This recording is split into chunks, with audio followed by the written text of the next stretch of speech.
Hello dear students. तो आज हम लोग डिस्कस करेंगे class 10th chapter 2 acid base and salt का एक्टिविटी नंबर 2.3 है ना। तो इस एक्टिविटी में हम लोग को ये देखना है कि जब एसिड को मेटल के साथ मिक्स करेंगे तो क्या होगा, है ना।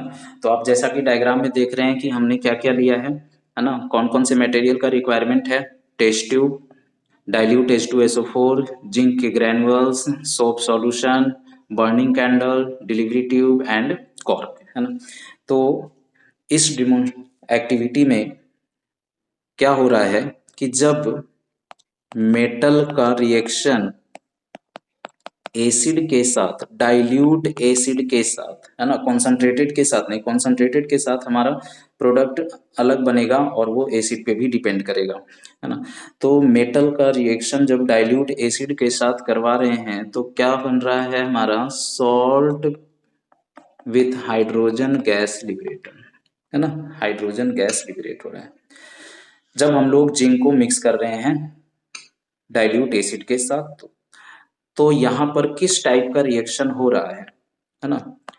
टाइप ऑफ रिएक्शन की अगर हम बात करें तो single displacement reaction, single displacement reaction, single displacement redox reaction बोलो, है ना, ज्यादा बेटर होगा। क्योंकि जिंक जो है यहाँ पर रिएक्टिविटी सीरीज में हाईली पोजीशन पे है और यहाँ पर जिंक क्या कर रहा है, हाइड्रोजन को रिड्यूस करके हाइड्रोजन गैस बना दे रहा है और जिंक क्या हो रहा है, ऑक्सीडाइज हो रहा है ना। यानी कि यहाँ पर क्या हो रहा है कि जिंक का ऑक्सीडेशन, है ना, जिंक का ऑक्सीडेशन और हाइड्रोजन का रिडक्शन, है ना, और हाइड्रोजन गैस लिबरेट हो रहा है। तो अगर हम लोग रिएक्शन देखें तो zinc plus dilute H2SO4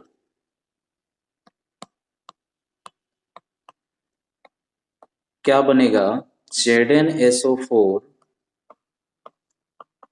plus hydrogen gas.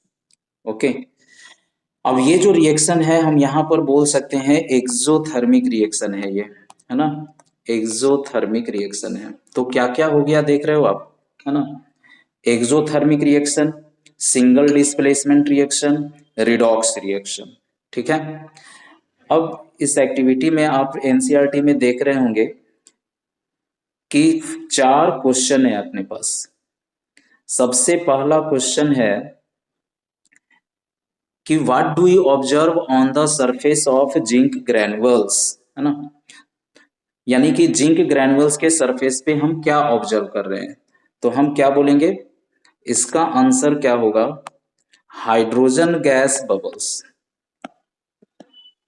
है ना। Hydrogen gas bubbles are formed, are formed on surface of zinc granules, on surface of zinc granules, zinc granules। Okay, अच्छा। सेकंड है what why are the bubbles formed in soap solution, है ना। यानी कि अगर हम सोप सॉल्यूशन में वो डिलीवरी ट्यूब के थ्रू हाइड्रोजन गैस को पास करवाते हैं, है ना, तो क्या होगा, ठीक है ना।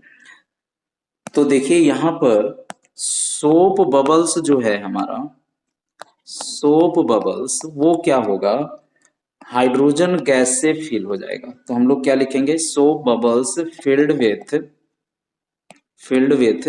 Hydrogen, hydrogen are formed, hydrogen are formed. Actually देखो सोप बबल्स का कॉन्सेप्ट क्या है कि जैसे ही सोप सॉल्यूशन में हाइड्रोजन गैस को हम लोग पास करवाते हैं, है ना, सोप सॉल्यूशन में जैसे ही हाइड्रोजन गैस को पास करवाएंगे तो क्या होगा कि हाइड्रोजन गैस जो है ये इस्केप करना चाहेगा, है ना।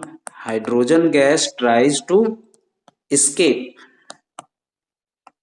क्योंकि ये डिजॉल्व नहीं होता, है ना, because because it does not dissolve, it does not get dissolved in soap solution, in soap solution, है ना।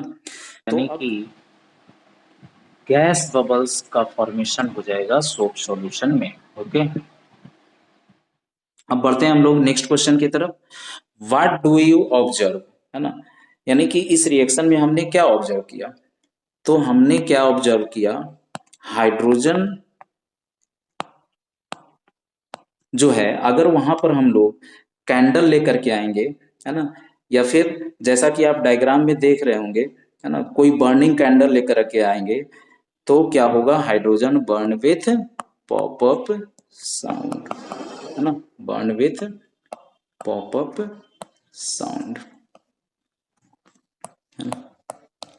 तो ये जो हमारा थर्ड पार्ट हो गया, ये किस लिए हो गया, फॉर टेस्टिंग ऑफ हाइड्रोजन, है ना, testing for hydrogen gas, hydrogen gas, hydrogen gas, ठीक है। अब नेक्स्ट हमारा फोर्थ पार्ट है ना, फोर्थ पार्ट क्या है, आर द ऑब्जर्वेशन सेम और डिफरेंट इन ऑल केसेज, है ना, यानी कि ये जो बबल्स जो बन रहे हैं, हाइड्रोजन गैस जो रिलीज हो रहा है, यहाँ पर आप देख रहे होंगे कि सेम एक्टिविटी को किसके किसके साथ रिपीट करने के लिए बोला गया है, HCl के साथ, HNO3 के साथ एंड CH3COOH के साथ। तो क्या सभी के साथ, है ना, ऑब्जर्वेशन जो है ये सेम रहेगा, है ना, तो नहीं, सभी के साथ सेम नहीं होगा, है ना। यानी कि हम यहाँ पर क्या लिखेंगे, इसका आंसर अगर आपको लिखना होगा तो लिखेंगे bubbles comes out, bubbles come out vigorously, किसके साथ, स्ट्रॉन्ग एसिड के साथ, with strong acid, with strong acid, है ना। लेकिन वहीं पे वीक एसिड के साथ, विथ वीक एसिड, है ना, विथ वीक एसिड, इसके साथ क्या होगा, gas is formed but slowly, है ना, with acetic acid gas is formed, gas is formed slowly, slowly. Okay, तो अब हम लोग देख लेते हैं रिएक्शन सभी के साथ। जिंक का H2SO4 के साथ तो हमने देख लिया, अब रिपीट करने के लिए बोला गया है रिएक्शन को HCl के साथ, तो देखते हैं क्या होता है। जिंक को जब HCl के साथ रिएक्शन करवाएंगे, जिंक प्लस HCl, तो क्या बनेगा, ZnCl2 plus hydrogen gas. Second क्या है, सेकेंड है जिंक का ही रिएक्शन करवा दिए किसके साथ, HNO3 के साथ, है ना। तो देखो यहाँ पर अगर कंसंट्रेटेड HNO3 होगा तो जिंक नाइट्रेट बनेगा ZnNO3 का whole twice plus NO2 nitrogen dioxide gas brown colour का, है ना, ब्राउन नाइट्रोजन डाइऑक्साइड गैस और प्लस वाटर। लेकिन यहीं पे जिंक का रिएक्शन डाइल्यूट HNO3 के साथ अगर हम लोग करवाएं तो यहां भी जिंक नाइट्रेट तो बनेगा, लेकिन नाइट्रिक ऑक्साइड गैस बनेगा NO प्लस H2O, है ना। एक्चुअली यहाँ पर HNO3 जो है ये स्ट्रॉन्ग ऑक्सीडाइजिंग एजेंट है। यहाँ पे क्या होता है, हाइड्रोजन को ऑक्सीडाइज करके वाटर में कन्वर्ट कर देता है ना। एंड लास्ट वन, जब हम लोग जिंक का रिएक्शन करवाएंगे एसिटिक एसिड के साथ CH3COOH के साथ, तो क्या बनेगा, जिंक एसीटेट यानी Zn CH3COO का whole twice plus hydrogen gas, है ना। तो ये सारे रिएक्शन आपको करके जाने होंगे, है ना, क्योंकि इसका रिएक्शन आपको डायरेक्टली एनसीईआरटी में नहीं है, बट इस एक्टिविटी में बोला गया है इसके साथ रिपीट करने के लिए, तो ये पूछ सकता है, तो थोड़ा सा हमें आउट ऑफ बॉक्स सोच करके चलना पड़ेगा। ओके, अब यहाँ पर हम लोग एक चीज और भी डिस्कस कर सकते हैं कि जिंक यहाँ पर क्या बिहेव कर रहा है। तो जिंक यहाँ पर बिहेव कर रहा है as a reducing agent. Okay, है ना। यहाँ पर मैंने लिखा था कि जिंक का जब ऑक्सीडेशन हो रहा है, इसका मतलब ये रिड्यूसिंग एजेंट के जैसा बिहेव कर रहा है। Okay, that is the conclusion of our activity number 2.3.